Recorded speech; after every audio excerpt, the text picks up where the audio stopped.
Boa tarde. So I'm going to say something briefly in English and then I'll switch into Portuguese. First, I'd like to thank myself for inviting myself for this conference. Of course, this is a joke.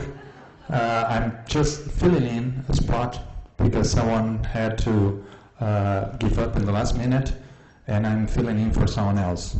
Então, but on the other hand, since we don't have much time, I'm going to speak in Portuguese, and then we'll project that English text on the background. Okay? And actually, most of the people, most of our guests, have already gone because they heard this talk already in São Paulo. So this is not so important for them. Hopefully they left because they already heard it and not because they think they're going to be bored by it. Bom, então é isso, gente. Eu vou falar um pouco, bem rapidamente, sobre um tema que tem me apaixonado nos últimos anos, que é isso que eu estou chamando aqui uma espécie de um renascimento da especulação, de uma dimensão especulativa no pensamento contemporâneo. E nessa fala, nessa colocação dessa hipótese, desse renascimento especulativo, eu quero evocar um pouco o pensamento de um autor que tem me sido muito caro nos últimos anos, que é o filósofo Wilhelm Flusser, esse filósofo tcheco-brasileiro, que escreveu em pelo menos 4 línguas diferentes. E a minha ideia, então, é fazer um pouco uma relação, uma conexão entre Flusser e algumas tendências do pensamento contemporâneo que se referem a isso que eu estou chamando, então, de um renascimento especulativo na contemporaneidade. E, é claro, vocês vão ver que tem algumas convergências entre assuntos, temas e autores que eu vou trazer aqui e coisas que já foram faladas antes. Né? Mas eu queria começar, então, fazendo uma observação que eu tenho até um pouco de medo de fazer, porque tem vários filósofos aqui. Eu fico com medo se eles vão concordar com isso ou não. Eu não vou me aprofundar em nenhuma questão muito essencial da filosofia, mas a minha afirmativa certamente é polêmica. E ela tem a ver com uma certa impressão de que nos últimos anos a filosofia ela tem um pouco que abandonado a esfera da cena pública. Claro, a gente sabe que a filosofia, numa sociedade como a nossa, nunca foi um saber considerado importante. Mas nos últimos anos, aparentemente, esse distanciamento entre pensamento filosófico e público, grande público, parece que aumenta progressivamente. Num livrinho recente, o filósofo argentino Fabián Ludueña diagnostica essa crise, digamos assim, do pensamento filosófico, e ironicamente afirma, faz mais de 100 anos que morreu o último filósofo. Claro, tem uma ironia interessante contida aí, mas a ideia é, efetivamente, que a filosofia se tornou um saber muito desprestigiado nos últimos anos. E, por outro lado, a ciência, ela parece que começa a entrar na esfera pública de uma forma tão poderosa, tão vigorosa, que se torna tema jornalístico, se torna tema da imprensa e ela alcança, de certo modo, então, o leitor médio, o homem comum, fazendo um movimento curioso, porque ao passo que a filosofia começa realmente a desaparecer do cenário da discussão pública, dos meios, ou, por exemplo, da blogosfera, a ciência cada vez mais se torna, então, um tema interessante. E a gente talvez pudesse dizer, quando a filosofia se tornou chata, a ciência se torna cada vez mais sedutora. Principalmente quando ela aborda esses temas que têm uma ressonância mística, curiosa, como, por exemplo, a questão do colisor de partículas, ou então a partícula de Deus, ou então esse tema do upload da consciência em um computador numa futura sociedade tecnológica. É óbvio que esses são temas sedutores. Não dá para negar. Até a própria sonoridade dessas palavras remete a um universo fascinante marcado por conceitos que, se a gente não pode entender, com certeza eles são interessantes. Buracos negros, teoria das cordas, etc, etc. É claro que a filosofia, por um lado, quando ela estabelece, se estabelece na sua vertente analítica, a gente poderia dizer, os filósofos analíticos, evidentemente, não têm nenhuma intenção de fazer filosofia mais interessante, mais sedutora ou mais divertida. E, nesse sentido, inclusive, a filosofia, em boa parte, abandonou aquela dimensão de problemas, ou pelo menos inicialmente, aquela dimensão de problemas metafísicos que caracterizava uma forma de pensamento mais ousado. A filosofia quis se tornar mais científica. E nesse movimento de cientificidade, ela, em certo sentido, abandonou um pouco a esfera especulativa. Abandonou a esfera da especulação para se dedicar a algo mais modesto, como, por exemplo, investigar os significados das nossas sentenças.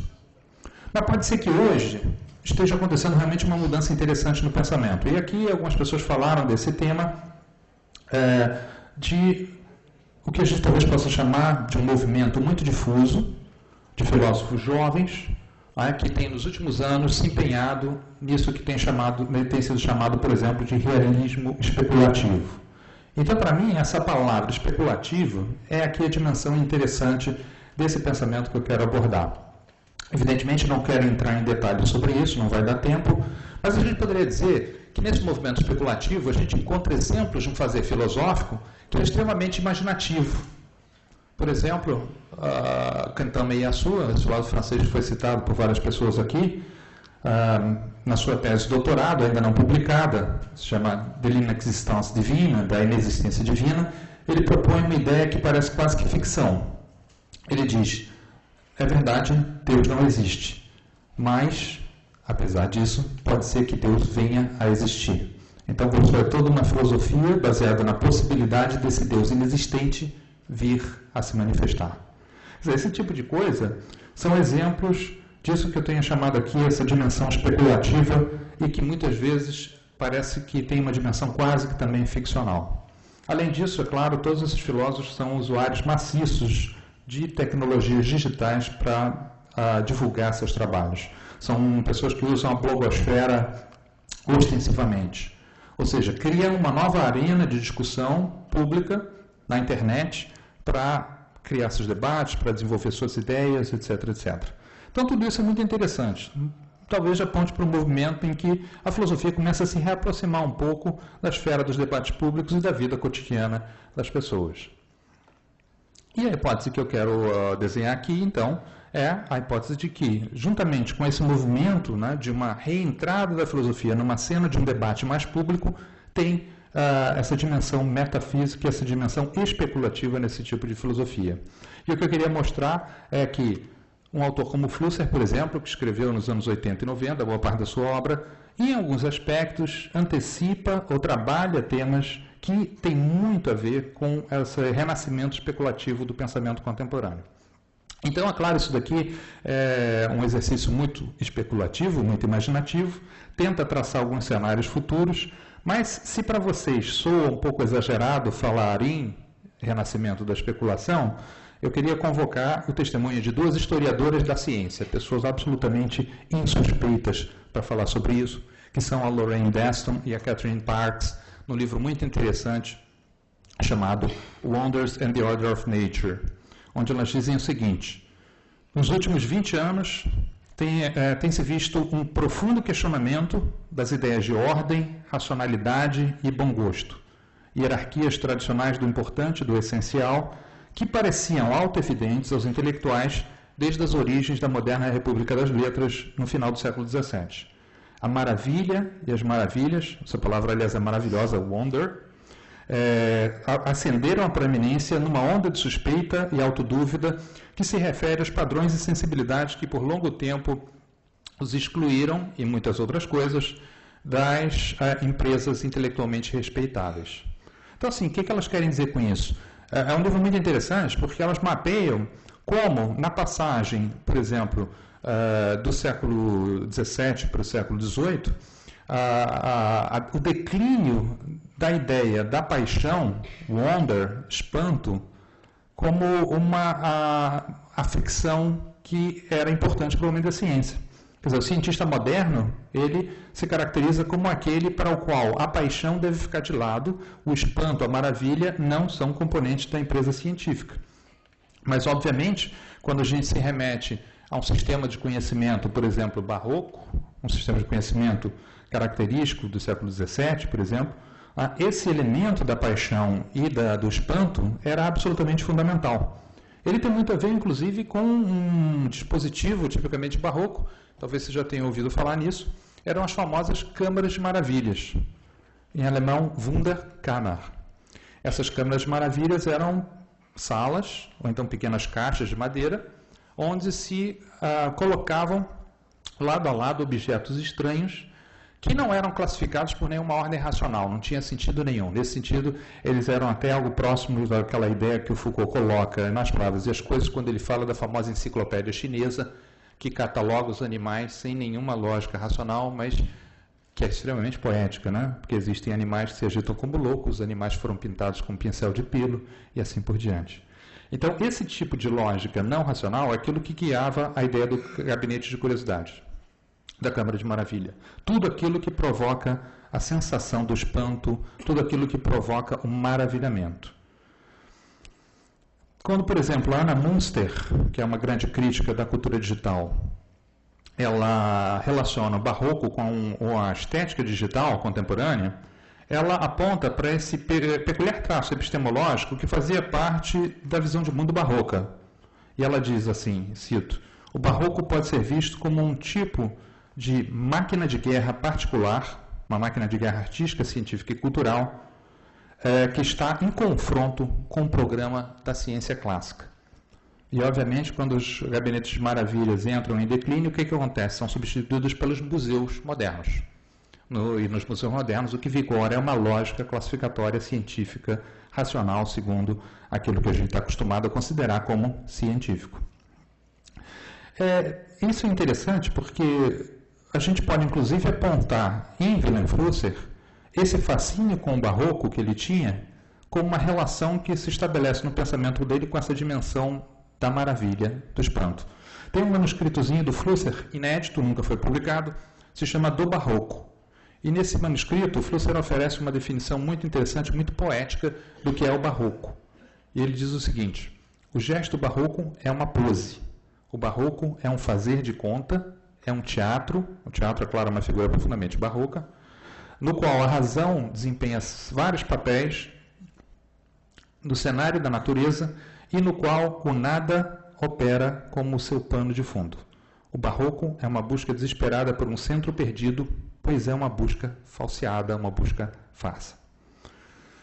Sem dúvida, para mim, a ideia flusseriana da ficção filosófica tem muito a ver com essa sensibilidade barroca. E o que eu quero desenvolver, então, rapidamente para vocês é esse conceito. O que é ficção filosófica?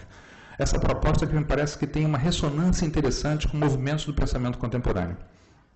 Uma ficção filosófica, para dar uma definição bastante simples, seria você tomar como elementos do pensamento, como elementos da reflexão filosófica, dimensões fabulosas e míticas ou técnicas discursivas que têm a ver com a literatura e com o mitológico.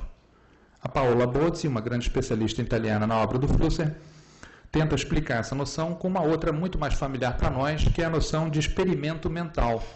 Tem uma tradição grande no pensamento alemão, traduzido como Gedankenexperiment. E, basicamente, a proposta é desenvolver, através do artifício, do mito, da fábula, da ficção, aquilo que a gente poderia definir como conceitos artísticos.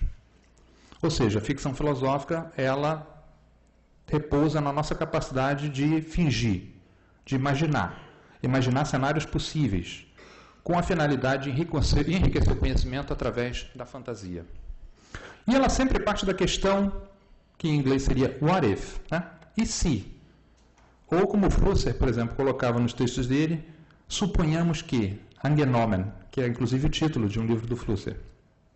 Num pequeno ensaio também não publicado, infelizmente 80% praticamente da obra do Flusser ainda não está publicado, um ensaio chamado Science Fiction, o Flusser chega a sugerir que toda ciência deve ser entendida como um caso particular de ficção. Uma tremenda heresia científica, sem dúvida. Ou seja, a ficção científica, por exemplo, para o Flusser, ela se torna uma categoria tão interessante hoje, exatamente porque as realidades da ciência começam a se tornar mais fascinantes que as fantasias da ficção científica. Aliás, esse é um tropo que vários autores contemporâneos têm usado exaustivamente. Baudrillard, Stephen Chaviro, quando eles afirmam, por exemplo, que conceitos como buraco negro, teoria das cordas, matéria negra, né, tocam num terreno tão absurdo, tão incompreensível para os humanos comuns, que são mais ficcionais do que a própria ficção. E o Flusser coloca esse argumento interessante, né? Diz, a ciência ela é uma forma de ficção precisamente porque ela seria completamente desinteressante se ela quisesse ser inteiramente verdadeira. Por exemplo, uma sentença como chove, ainda que possa ser verdade, é uma sentença totalmente desprovida de interesse.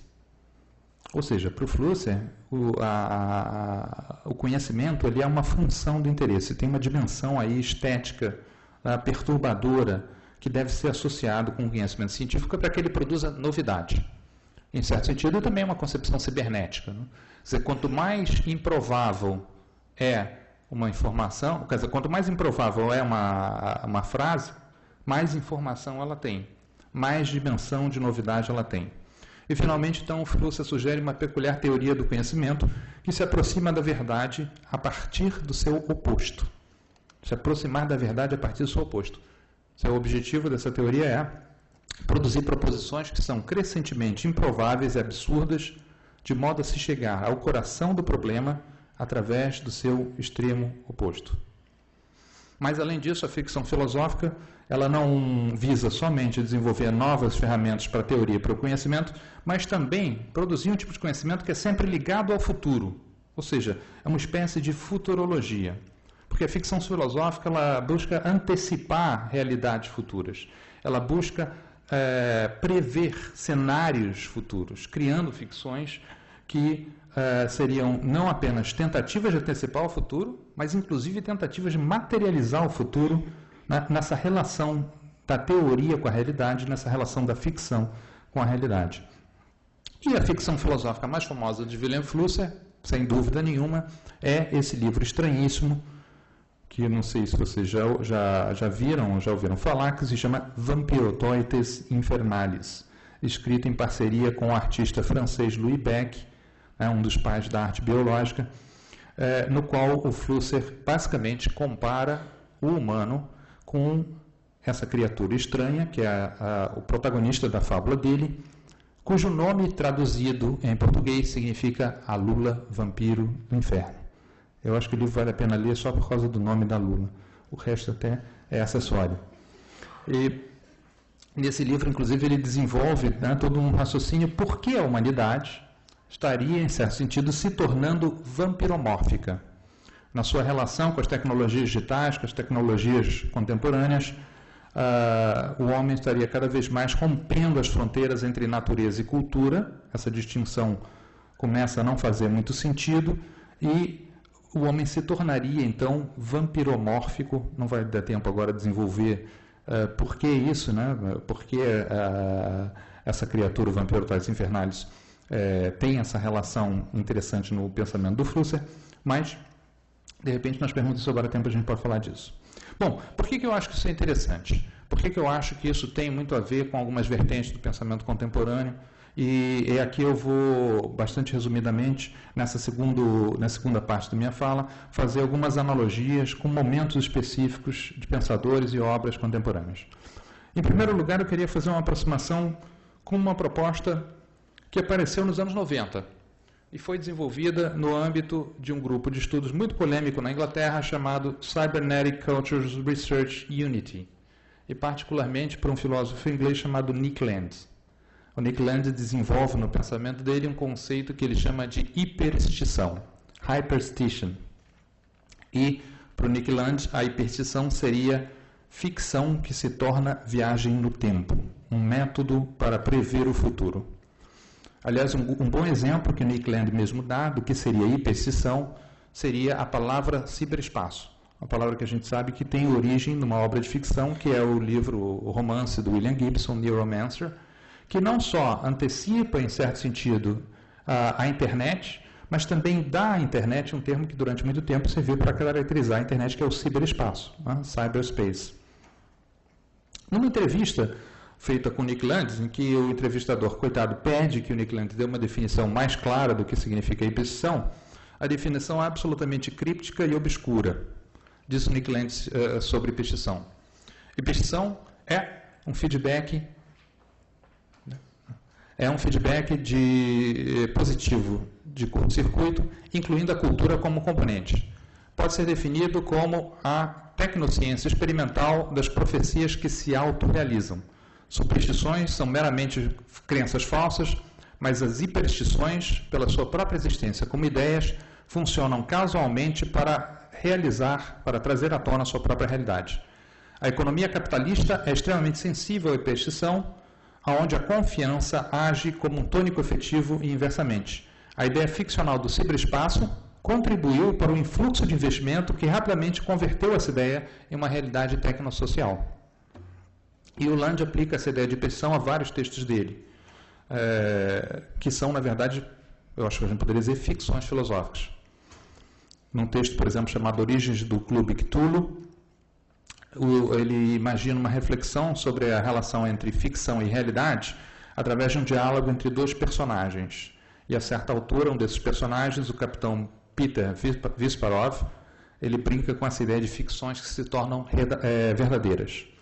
E ele diz: estamos interessados na ficção apenas na medida em que elas são simultaneamente hiperstição, um termo que nós cunhamos para produções semióticas que se fazem reais.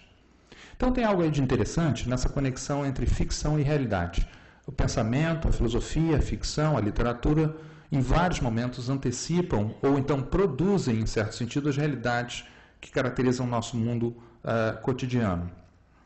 E além disso, além desse elemento de futuridade que está embutido, né, nesse tipo de conceito, a hiperstição também se dedica a investigar a relação do humano com tudo aquilo que é da ordem do radicalmente outro, tudo aquilo que é da ordem do profundamente não humano, tudo aquilo que é da ordem desse outro radical que, por exemplo, é representado por essas criaturas não humanas, como no caso do Flusser, né, o Vampirotoides Infernalis. O próprio Flusser começa o livro dele, né, Vampirotoides Infernalis, afirmando que um encontro com vampirotoides é literalmente um mergulho no estranho, um mergulho no desconhecido. Ou seja, uma imagem especular invertida das nossas representações tradicionais do humano. Nesse movimento, nessa ficção filosófica, a gente tenta, então, produzir uma reflexão, um pensamento que tem uma ordem, uma origem não humana. Tenta produzir a ficção de um outro lugar de discurso que não seja um lugar antropocêntrico, que seja um lugar, digamos assim, pós-humano, que seja um lugar onde o humano tem que repensar o seu lugar no universo. Já num texto curto que se chama Seres de um Outro Mundo, também inédito, mas está traduzido no livro que recentemente publiquei, junto com a professora Lúcia Santaella, sobre Flusser, se chama Seres de um Outro Mundo. O Flusser faz uma espécie de uma ecologia radical, onde ele diz que todos os seres do planeta Terra estão relacionados de maneira íntima, não por causa do código genético que eles compartilham, mas pelo fato de que eles partilharam toda a história da geologia da Terra com as suas catástrofes, suas erupções vulcânicas e seus terremotos. Mas nesse texto, Flusser coloca um argumento também muito interessante. Ele diz: no momento em que a gente começa a abandonar a Terra para explorar outros planetas, a questão do alienígena deixa de ser uma questão tão importante, porque, na verdade, existem tantas criaturas nesse planeta que são tão profundamente alienígenas que uma conversação com qualquer uma delas já permitiria a gente inverter radicalmente a nossa ordem antropocêntrica do mundo. Eu queria trazer dois últimos exemplos de autores contemporâneos que vão exatamente nessa direção que o Flusser está propondo. Ou seja, que vão trabalhar isso que a gente poderia chamar uma dimensão filosofictiva do pensamento. E que nessa produção de uma dimensão filosofictiva vão tentar antecipar futuros e vão tentar estabelecer um diálogo com esse outro do humano, ou seja, com essa dimensão pós-humana do pensamento. O primeiro exemplo, rapidamente, é de um livro muito divertido, muito interessante, no filósofo francês Peter Zandy, que se chama Kant entre os extraterrestres. Porque, curiosamente, Kant, como vários outros filósofos da nossa tradição filosófica, se preocuparam com essa questão estranha do alienígena, né? E colocaram ficções do alienígena nos seus textos. E nesse livro, então, o Peter Zandy, ele cunha esse termo, acho curiosíssimo, porque eu tenho certeza que ele não leu Flusser, mas ele cunha esse termo que é filosofiction, a ideia da filosoficção. como uma estratégia discursiva exatamente para alcançar outros pontos de vista. Uma palavra que ele usa em alemão, citando Kant, Standpunkte, que é uma palavra muito cara à obra do Flusser. Toda a obra do Flusser pode ser pensada em relação ao que é um ponto de vista, o que significa assumir um ponto de vista. Então, nesse livro, o Peter Zandi vai analisar essas figuras, né, alienígenas na filosofia, principalmente na obra do Kant, porque elas são importantes quando a gente coloca a seguinte pergunta: como definir a essência do humano quando a gente não tem no nosso mundo um termo de comparação, uma outra criatura inteligente, falante, com a qual o humano possa se definir por contraste? Então a figura do alienígena se torna uma ficção útil para a gente pensar o que é a essência do humano. E nessa ficção, evidentemente, Kant está refletindo sobre a questão do cosmopolitismo. A palavra cosmopolitismo. Sobre a questão de uma possível liga das nações. A questão futura, né, de uma possível liga das nações. Ou seja, o que Kant faz nessa filosoficção é, entre aspas, uma profecia política. Uma ficção que se materializa na realidade, uma ideia que age como um programa ou como um vírus, contaminando a cultura de tal maneira que no final ela se torna efetiva, ou melhor dizendo, efectiva. O que é essa ideia, se não precisamente, em outros termos, a noção de hiperstição do Nick Land? Bom, então já concluindo, um segundo exemplo que me parece muito interessante, e é um filósofo que foi citado hoje também, aqui hoje, né, que é um filósofo deleuziano muito interessante, Manuel Delanda, que escreveu um livro que se chama War in the Age of Intelligent Machines, a guerra na época das máquinas inteligentes. Aliás, é uma coincidência interessante, que nos últimos anos, nos jornais, a gente tem lido notícias, por exemplo, sobre manifestos que vários cientistas fizeram, protestando contra o desenvolvimento de armas de guerra inteligentes. E nesse livro, que foi escrito em 91, se eu não me engano, o Manuel Delanda cria uma ficção filosófica, onde ele imagina uma máquina de guerra do futuro fazendo a história da humanidade a partir da perspectiva do olhar da máquina. Ou seja, o narrador dele é um narrador não humano, que conta a história da humanidade do ponto de vista desse narrador não humano, e nesse ponto de vista, evidentemente, os humanos são apenas insetos, pequenos insetinhos polinizando o universo maquínico, porque toda a evolução foi dirigida, evidentemente, para que as máquinas pudessem ascender ao domínio da humanidade. Então, que as ficções científicas, né, tão ricamente exploram esse tema da máquina inteligente ascendendo, né, e tomando domínio do mundo.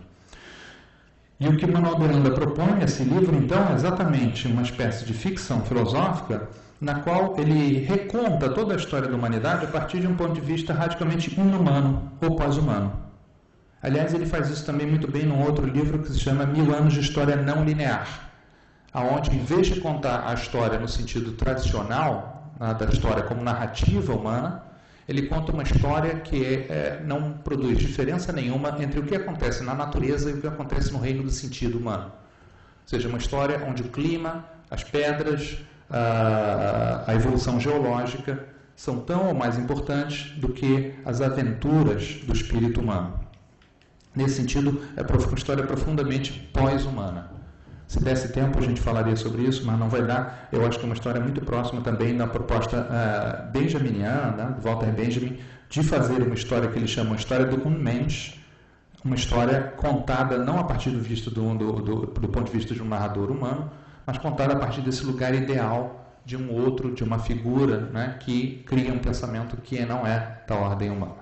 Então, para concluir, né, e são apenas realmente breves notas para a gente iniciar uma conversa sobre isso que me parece que é interessante no pensamento contemporâneo, de maneira particular, que eu estou chamando aqui um renascimento especulativo, e que tem muito a ver com a ficção.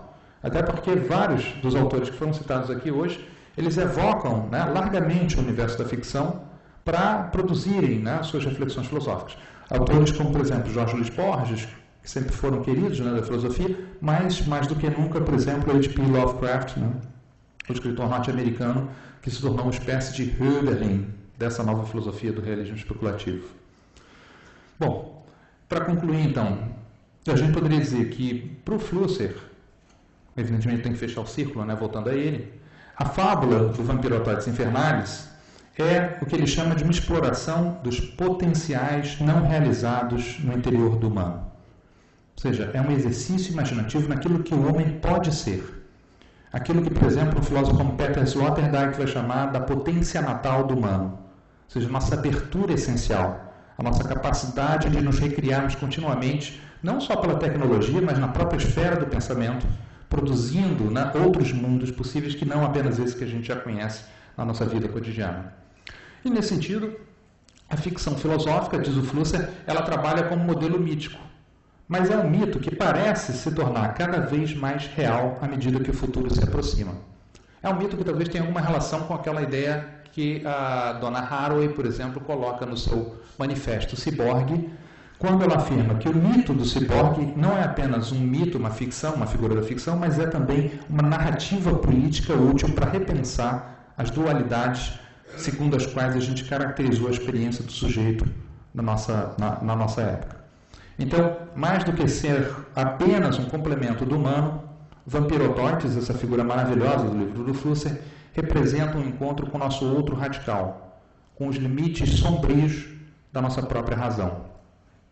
A gente não deve diminuir o caráter misterioso e assustador desse encontro, e Flusser explica isso, né, no texto dele.